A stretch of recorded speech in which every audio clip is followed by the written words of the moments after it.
My dad sent a letter. Don't try coming to the family reunion. I just texted back.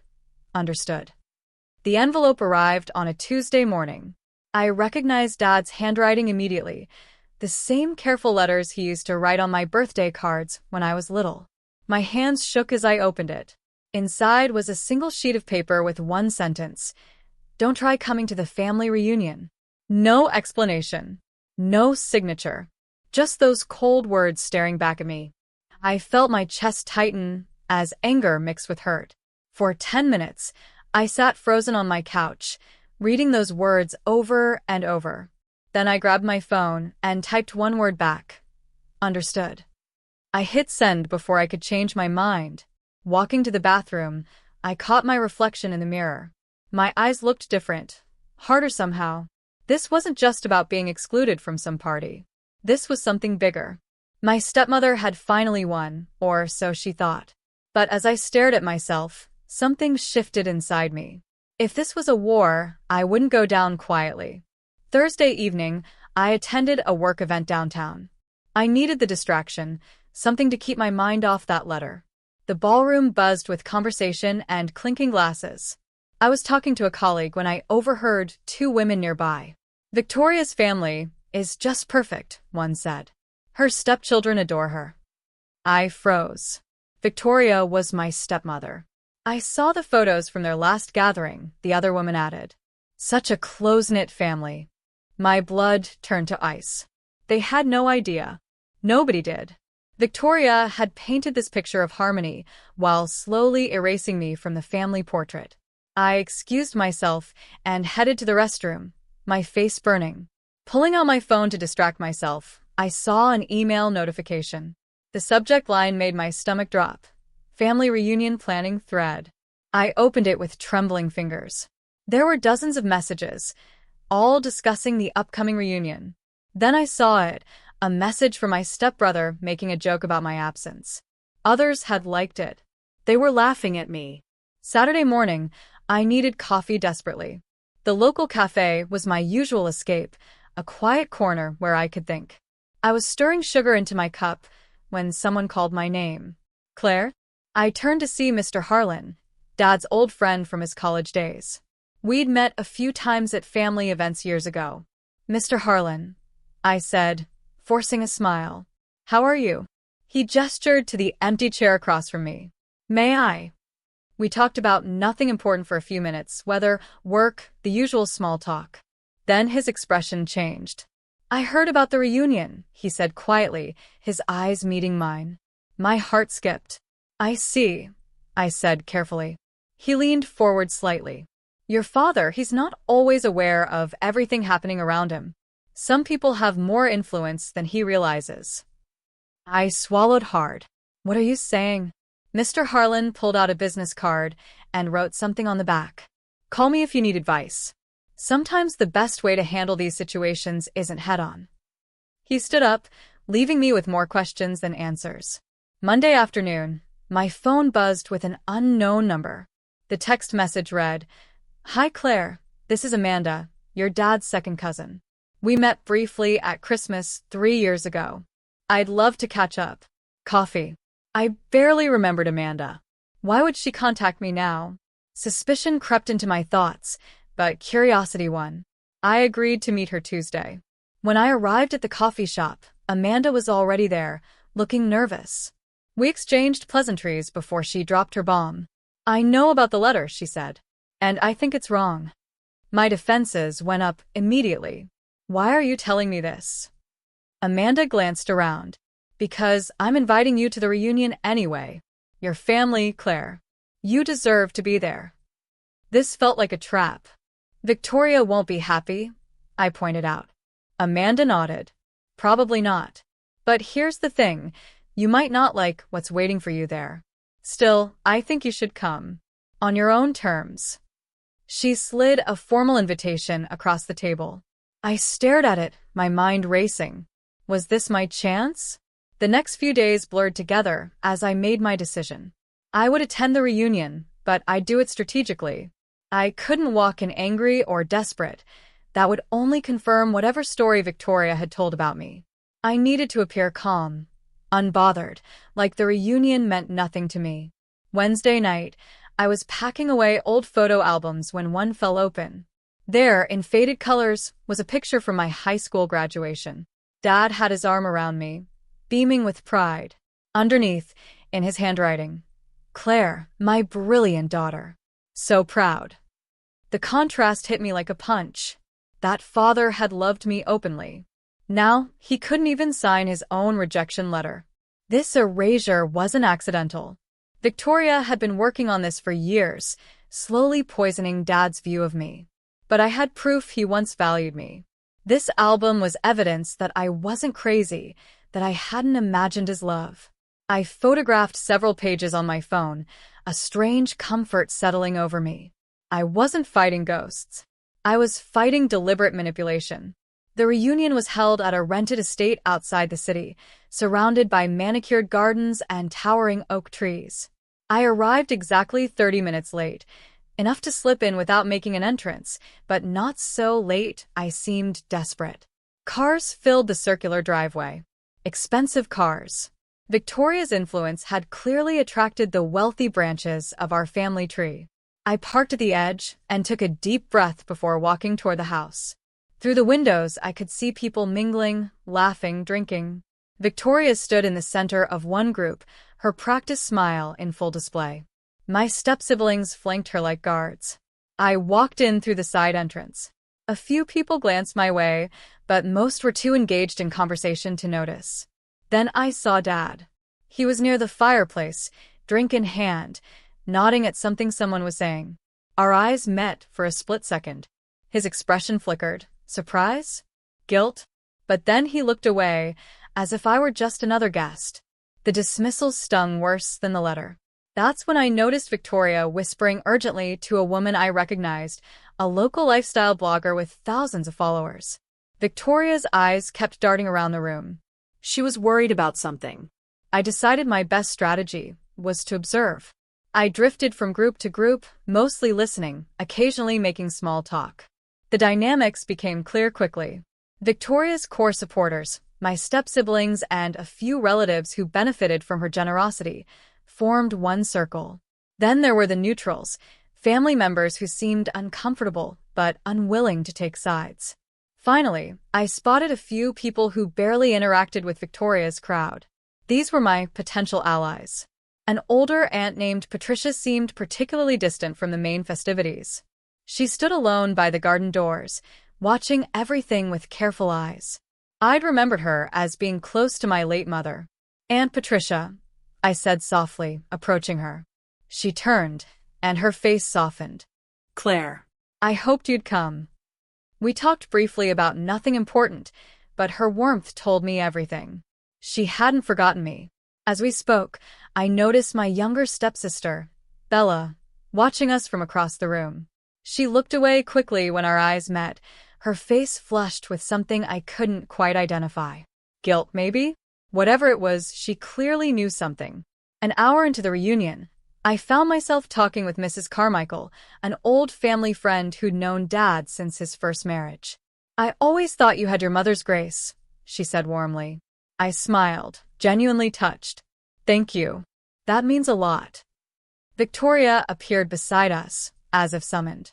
"Claire, I'm so surprised to see you here." Her voice dripped with false sweetness. "Amanda invited me," I said simply, keeping my tone light. I couldn't miss a chance to see everyone. Mrs. Carmichael looked between us, sensing tension. "Claire's just telling me about her promotion at work," she said, though we discussed no such thing. I caught on quickly. "Yes, senior consultant now. It's been quite a journey." Victoria's smile tightened. "How wonderful. Though I imagine it keeps you terribly busy. No time for family, I'm sure."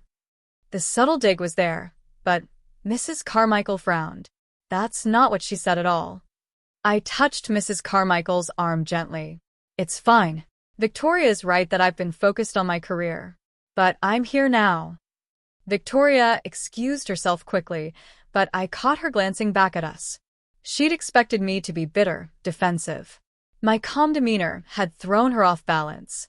By the food table, I ran into Marcus, someone I'd worked with briefly 2 years ago. Claire. I didn't know you were related to the Harrison family, he said, surprised. This is a small world. We caught up on work gossip for a few minutes before he mentioned something interesting. I've been consulting for a wellness company recently. Real estate ventures, luxury retreats. Your stepmother's actually a silent investor. My interest sharpened. Victoria? Really? Marcus nodded. Yeah, though between us, the company's been cutting corners. Nothing illegal, but definitely not the high-end operation they advertise. I'm actually pulling out of the contract next month. This was gold. Victoria built her image on perfection and luxury. A business association with a company that overpromised and underdelivered? It wasn't illegal, but it was embarrassing. It contradicted everything she claimed to stand for. That's interesting, I said carefully. Does she have a large stake? Marcus shrugged. Not huge, but enough that she's been promoting it to her social circle. I've seen her recommend it at a few events. I filed this information away carefully. It might not be the smoking gun I needed, but it was ammunition. Sometimes embarrassment worked better than accusations. Dinner was served at a long table in the main hall, everyone seated according to some invisible hierarchy Victoria had orchestrated. I found myself near the end, far from Dad and Victoria's inner circle. Perfect. I could observe without being watched too closely. Midway through the meal, Victoria stood and tapped her glass. I want to make a toast, she announced, her voice carrying across the room. To my family, to the bonds we choose to honor and nurture. Some relationships take work, dedication, and loyalty. Her eyes flickered toward me for just a second. And some people simply don't value what they have until it's gone. The implication was clear. A few people shifted uncomfortably, but most raised their glasses, unaware of the deeper meaning. My hand trembled as I held my water glass. Then, almost without thinking, I stood up. If I may, I said, my voice steady despite my racing heart. I'd like to share a memory. Victoria's expression froze. I smiled at the table. When I was 12, Dad taught me to play chess. I was terrible at first, but he was patient. He told me that the most powerful moves are the ones your opponent doesn't see coming. That the queen isn't powerful because she's loud, but because she's strategic. I looked at Dad. His face had gone pale. I think about that lesson often. Thanks, Dad. The room was silent. Then someone started clapping, and others joined. Dad stared at me like he was seeing a ghost. After dinner, people scattered into smaller groups. I was refilling my drink when I overheard Bella, my stepsister, talking urgently to a friend in the hallway.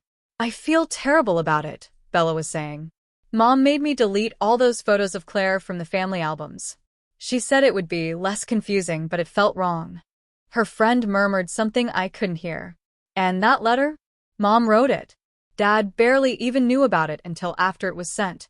She told him Claire had said she wasn't coming anyway. My heart pounded. I pulled out my phone, pretending to check messages while discreetly hitting record.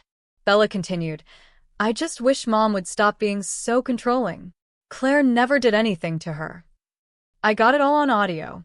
It wasn't much, just a teenager's confession to a friend, but it confirmed what I'd suspected.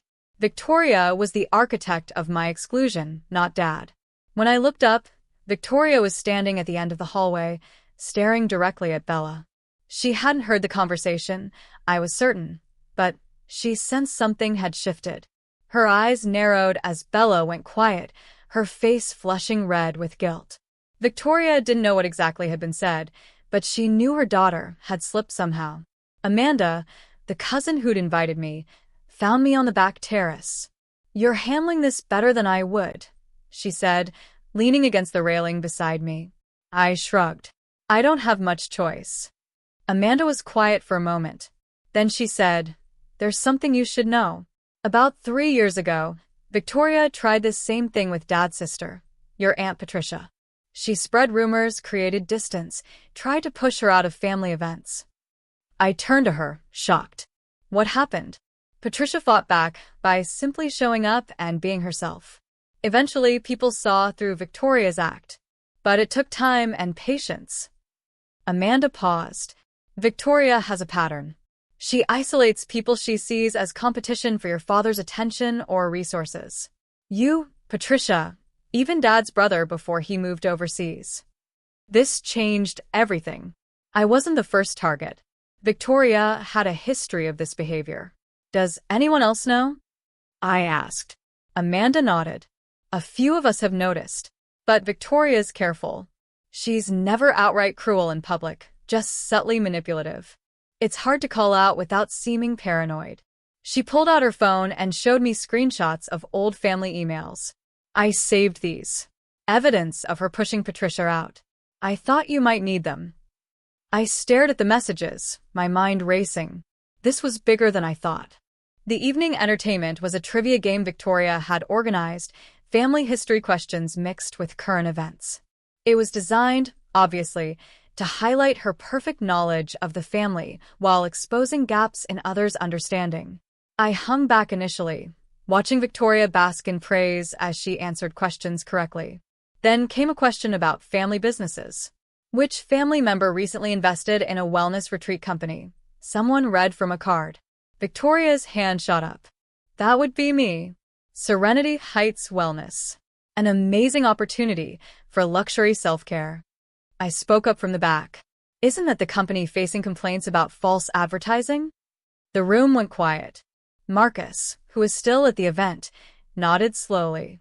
Actually, yeah, there were some issues with that. Victoria's smile faltered. Minor misunderstandings, nothing serious. I kept my tone casual, curious. I just remember reading something about clients feeling misled. But maybe I'm thinking of a different company. Others started murmuring, pulling out phones to search. Within minutes, the mood had shifted. Victoria's amazing opportunity was now being questioned. She tried to laugh it off, but the seed was planted. I hadn't directly attacked her. I'd simply asked a question. But the doubt was there now, spreading through whispered conversations. Victoria shot me a look across the room, finally seeing me as a threat. I found Dad alone in his study, away from the crowd. He looked tired, older than I remembered. Claire, he said, surprised. I didn't expect you to actually come. I closed the door behind me. We need to talk about the letter. He sighed, running a hand through his graying hair. It's complicated. Complicated how? You told me not to come to a family reunion. Your daughter. He wouldn't meet my eyes. Victoria thought it would be easier. Less tension. You've been so busy with work, and we barely hear from you anymore. The blame shifting was textbook manipulation. I call. I text. You rarely respond. I said quietly. When's the last time you asked about my life? Dad's jaw tightened. I have other children now. A wife who needs my support. I can't divide my attention forever. There it was. The admission I'd been dreading. Victoria had successfully repositioned me as competition rather than family. She's manipulating you, I said. For a moment, just a flash, I saw doubt in his eyes. Guilt. But then he straightened. I'm loyal to my wife, Claire. I'm sorry if that hurts you. I left the study, my heart breaking, but my resolve stronger. He was too deep in Victoria's web to see clearly. I'd have to act without his help. Later, Aunt Patricia pulled me aside into a quiet corner. Her eyes were fierce despite her gentle smile. I saw what you did during the trivia, she said. That was smart. I shrugged. I just asked a question. No, you planted doubt. That's how you deal with people like Victoria. You don't attack directly, you let others discover the truth themselves. Patricia squeezed my hand. Your mother would be proud of how you're handling this. You have her strength. Tears pricked my eyes unexpectedly. I don't know if I'm strong enough. You are. And you're not alone. She glanced around to make sure no one was listening. Several of us see what Victoria's doing. She's alienated too many good people. Your presence here tonight reminded everyone that you exist, that you're not the problem child she's painted you as. Other relatives approached us then, several expressing surprise at seeing me, asking about my life with genuine interest. Each conversation was brief, but the cumulative effect was powerful. People were remembering me, seeing me as real rather than as Victoria's narrative. By the time the evening wound down, I'd reconnected with at least 8 family members who clearly held no animosity toward me. Victoria's isolation tactics were crumbling, one conversation at a time. The shift was subtle but undeniable. The final event of the evening was a slideshow of family memories projected on a large screen in the main room. Victoria had curated it personally. Photos flashed by, vacations, holidays, celebrations. Not a single image included me. It was like I'd been erased from family history. I saw several people frown as they noticed the omission. Aunt Patricia whispered to her husband. Amanda shook her head slightly. Then, during a lull in the presentation, I spoke up. Victoria, would you mind if I shared a few photos too? I have some great memories I'd love to show everyone. She couldn't refuse without seeming petty. Of course, she said tightly. I connected my phone to the system and pulled up the pictures I'd photographed from my old album. Images of Dad and me appeared on the screen, my graduation, teaching me to ride a bike, my first day of college. In one photo, his handwritten note was visible, so proud of my brilliant daughter. The contrast was devastating. People could see with their own eyes what had been deliberately excluded. Victoria's face went red. Those are lovely, someone said quietly, but quite old. I smiled. Yes. I wish I had more recent ones, but we haven't taken many photos together lately. The implication hung in the air. It wasn't me who'd stopped creating memories, it was them. Murmurs spread. Victoria's careful curation had backfired. Her erasure of me was now obvious to everyone. Late in the evening, as guests started leaving, Bella approached me hesitantly. Can we talk? Alone. We stepped out onto the back porch. Bella looked miserable. I'm sorry, she said immediately. For everything. For being part of this. I waited, letting her continue. Mom's always been controlling, but it's gotten worse.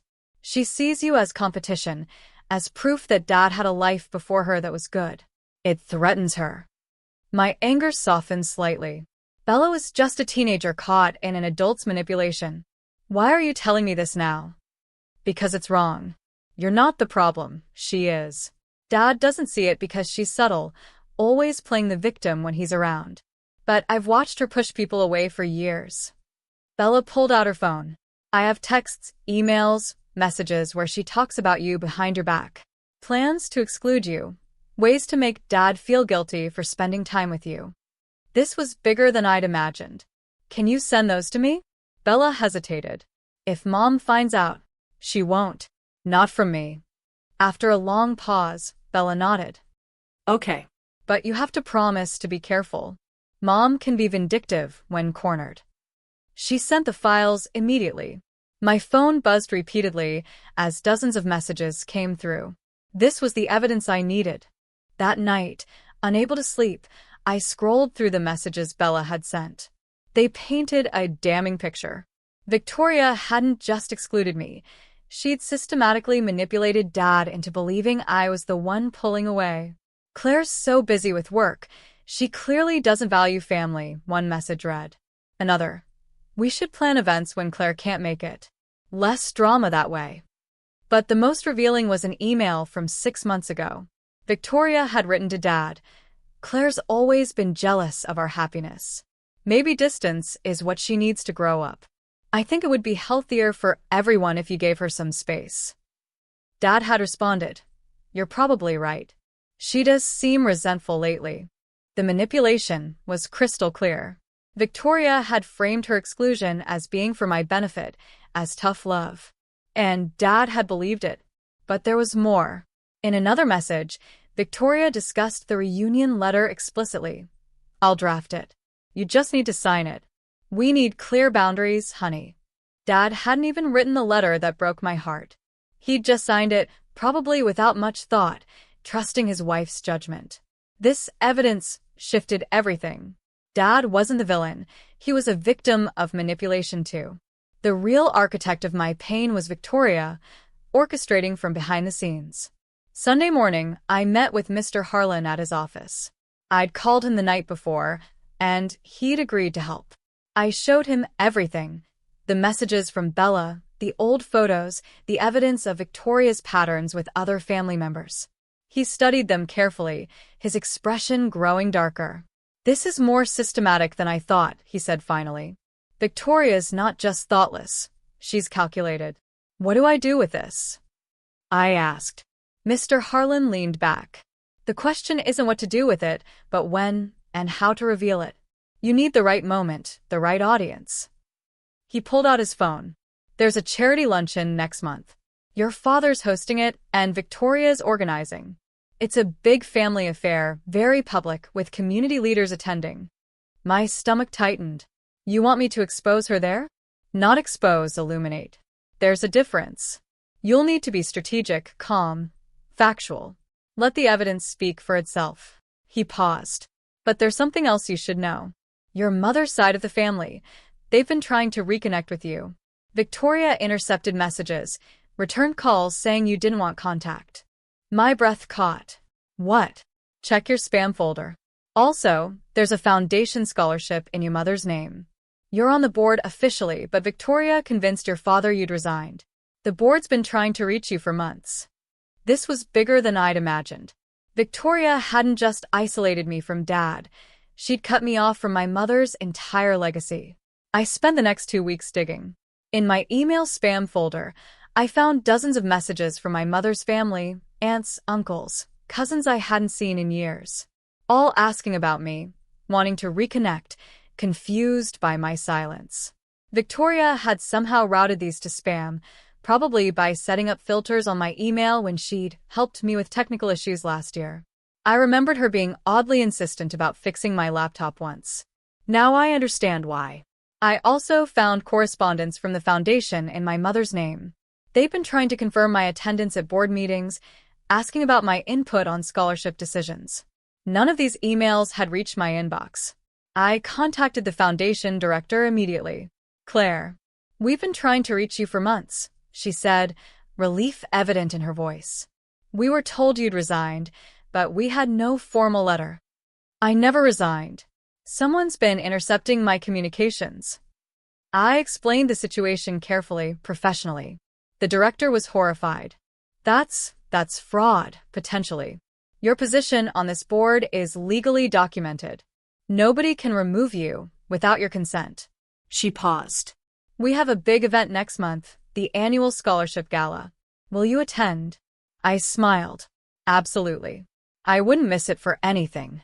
The pieces were falling into place. The gala was the same week as Dad's charity luncheon. Perfect timing. The charity luncheon arrived with bright sunshine and crisp autumn air. The venue was decorated elegantly, Victoria's touch obvious in every detail. I arrived early, dressed professionally, my evidence organized in a folder I carried casually. Dad saw me and tensed. "Claire." "I didn't expect you. You sent me an invitation months ago, before everything." I decided to honor that invitation. Victoria appeared, her smile frozen. "How thoughtful. Though this is primarily a business event. Very formal." "I understand. I'm on the board of 3 charities myself. I know how these work. I'd done my homework. This luncheon was raising money for family services appropriate given what was about to happen. As guests arrived, I mingled calmly, professionally. Several people recognized me from work or community events. I'd built credibility outside the family, and it showed. When Victoria gave her welcome speech, praising family values and togetherness, I sat quietly, waiting. Then came the Q&A session about family dynamics and supporting healthy relationships. Someone asked Victoria about her approach to blended families. "Communication and boundaries," she said smoothly. "Sometimes tough love is necessary." I raised my hand. "Victoria, can you clarify what you mean by tough love? Does that include deciding who gets invited to family events based on personal preference?" Her smile faltered. "That's out of context." I pulled out my folder calmly. "I have some documents I'd like to share with the board. Is now a good time?" Mr. Harlan, who was on the charity board, nodded. "We'd be happy to review them, Claire." I distributed copies of the key evidence, the messages showing Victoria's manipulation, the intercepted emails from my mother's family, the proof that I'd been removed from the foundation board without consent. I kept my tone professional, factual. I'm sharing this because this event is about family services, and I think transparency about family dynamics is important. The room went silent as people read. Dad's face went from confused to shocked to horrified. He grabbed one of the packets, his hands shaking as he read Victoria's messages to him. "You told me Claire was pulling away," he said, his voice breaking. "You said she'd resigned from her mother's foundation by choice." Victoria's facade cracked. "Those messages are private. This is completely inappropriate." Aunt Patricia stood up. "Actually, Victoria, manipulation and fraud are inappropriate. Intercepting someone's communications is potentially illegal." Others chimed in, people who'd witnessed Victoria's patterns over the years. Stories emerged of other family members she'd isolated, opportunities she'd blocked, relationships she'd poisoned. It wasn't an attack, it was a reckoning. The accumulation of evidence was overwhelming. Dad stared at Victoria like he was seeing her for the first time. "Is this true?" "All of it." Victoria tried to deflect, to gaslight, but the inconsistencies were too obvious. Her explanations contradicted themselves. Finally, she stood up. "I did what I thought was best for our family." "Our family," I said quietly. "Or your control?" The aftermath happened quickly. Victoria left the luncheon in tears, her social mask finally shattered. Several board members approached me afterward, apologizing for not seeing the situation sooner. But the most important moment was when Dad approached me, his eyes red. "Claire, I don't know what to say." "Start with the truth. Did you know any of it?" He shook his head. "I knew she was particular about family boundaries, but I didn't realize how far she'd gone. The intercepted emails, the foundation board, telling me you'd said things you never said." His voice cracked. "I believed her because I trusted her. I failed you." It wasn't a full redemption. Trust, once broken, doesn't heal instantly. But it was a start. "I need time," I told him. "And I need to see real change. Not just words." "Whatever it takes," he promised. Over the following days, Victoria's social circle collapsed. Word spread quickly through the family and community networks about what had been revealed. People who'd trusted her, who'd followed her lead in excluding others, now saw the pattern. She'd lost credibility completely. My phone buzzed constantly with messages from family members, apologies, explanations, invitations to reconnect. It was overwhelming but also validating. I hadn't been crazy. I hadn't been the problem. The truth was finally visible to everyone. 3 weeks after the luncheon, there was a small family gathering, intimate, just close relatives. No Victoria. She and Dad were separated, working through what this meant for their marriage. I was hesitant to attend, but Aunt Patricia convinced me. "You don't have to forgive anyone. Just let them see you, hear you." When I arrived, the atmosphere was different. Humble. Several people approached me immediately with genuine apologies. "I should have questioned things sooner," one uncle said. "I let Victoria's version of events become the only version." Bella hugged me tightly. "Thank you for not hating me." "You were brave," I told her. Coming forward took courage. Even more surprising, people asked about my work, my life, showing genuine interest. They asked about my mother's family, about the foundation, topics Victoria had forbidden. I talked about the scholarship gala coming up, and several relatives asked to attend. Dad gave a short speech, his voice thick with emotion. "I owe everyone here an apology, but especially Claire. I allowed someone to manipulate me into abandoning my daughter. That's unforgivable, but I'm asking for the chance to rebuild trust." He looked directly at me. "Claire, you've shown more grace and strength than I deserve. Your mother would be so proud." The room was silent. I felt tears on my face, but didn't wipe them away. "I need time," I repeated, "but I'm willing to try." Aunt Patricia raised her glass. "To Claire, for showing us all what real strength looks like." The scholarship gala was everything I'd hoped for. Held in a beautiful hall downtown, it celebrated my mother's legacy while supporting students in need. I wore the dress Mom had given me before she died, navy blue with silver embroidery. My mother's family was there, dozens of relatives I'd been separated from for years. They welcomed me with open arms, sharing stories about Mom, filling in gaps Victoria had created. "She'd be so proud of you," my aunt said, my mother's sister. "Standing up for yourself, reclaiming your place." That's exactly who she was too.